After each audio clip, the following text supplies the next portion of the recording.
आइए आज नारद जी पर एक रोचक कहानी सुनते हैं। एक बार की बात है, वैकुंठ लोक में भगवान विष्णु के पास देवर्षि नारद जी गए और भगवान से जिज्ञासा प्रकट की कि भगवान, मैं नाम की महिमा जानना चाहता हूँ। भगवान ने कहा कि मेरे नाम की महिमा जानना चाहते हो तो मृत्यु लोक जाओ और किसी कीड़े के सम्मुख जाकर मेरे दिव्य नाम का उच्चारण करो। नारद जी मृत्यु लोक में गए और देखा कि एक कीड़ा अपनी स्वाभाविक गति से रेंग रहा है। नारद जी ने उसके सम्मुख भगवान के दिव्य नाम का उच्चारण किया। कीड़ा उसी क्षण मर गया। नारद जी भगवान के पास गए और शिकायत करने लगे, भगवान, आपका दिव्य नाम सुनते ही कीड़ा तो मर गया। भगवान मुस्कुराए और कहा, मृत्यु लोक में पुनः जाओ, वहां फूल पर तितली बैठी होगी, उसे मेरा पावन नाम सुनाओ। नारद जी मृत्यु लोक में गए और देखा कि एक फूल पर मस्ती से तितली बैठी हुई है। उसे भगवान का नाम सुनाया। तितली नाम सुनते ही मर गई।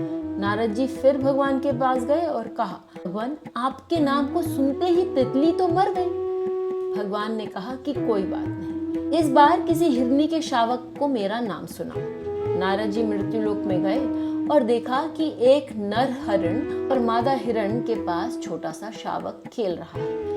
नारद जी सहमे सहमे कदमों से बच्चे के पास गए और इसे भगवान का नाम सुनाया। नाम सुनते ही हिरण शावक भी मर गया। नारद जी यह देखकर बहुत दुखित हो गए और भारी मन से भगवान के पास जाकर कहा, भगवान, ये सब मैं क्या देख रहा हूँ? आपका पवित्र नाम तो तारने वाला होना चाहिए, किंतु यहाँ तो जीव जंतु मरते ही जा रहे हैं। भगवान ने आश्वासन दिया कि डरने की कोई बात नहीं है। एक बार मृत्यु लोक में फिर से जाओ और किसी नवजात गाय के बछड़े को मेरा नाम सुनाओ। नारद जी न चाहते हुए भी भगवान के बार बार कहने पर मृत्यु लोक में आए और देखा कि गाय के पास एक नवजात बछड़ा पूंछ उठाकर पूरे उल्लास से दुग्धपान कर रहा है। नारद जी डरते डरते बछड़े के पास गए और भगवान का नाम उच्चारण किया। गाय के बछड़े की भी वही गति हुई और वह तत्क्षण मर गया। नारद जी दौड़े दौड़े भगवान के पास गए और कहा, भगवान, बंद करिए अपना ये नाटक, मुझे नाम की महिमा नहीं जाननी। आपका नाम उच्चारण तो जीवों को मार रहा है, मेरी और परीक्षा मत लो। भगवान ने कहा, शांत हो जाओ ऋषिवर, एक बार मेरे कहने से मृत्यु लोक फिर जाओ और इस बार जीव जंतुओं पर नहीं, मनुष्यों पर मेरे नाम का प्रभाव देखो। काशी नरेश के यहाँ एक पुत्र हुआ है, उसके कान में मेरा अलौकिक नाम सुनाओ। नारद जी बोले, भगवान, आप मुझे कहाँ भेज रहे हैं? मैं बदनाम हो जाऊंगा, मुझे लोग हत्यारा कहेंगे। भगवान के आदेश से उनके बार बार विश्वास दिलाने पर नारद जी काशी नरेश के यहाँ गए। वहाँ शिशु जन्म के उपलक्ष्य में उत्सव मनाया जा रहा था।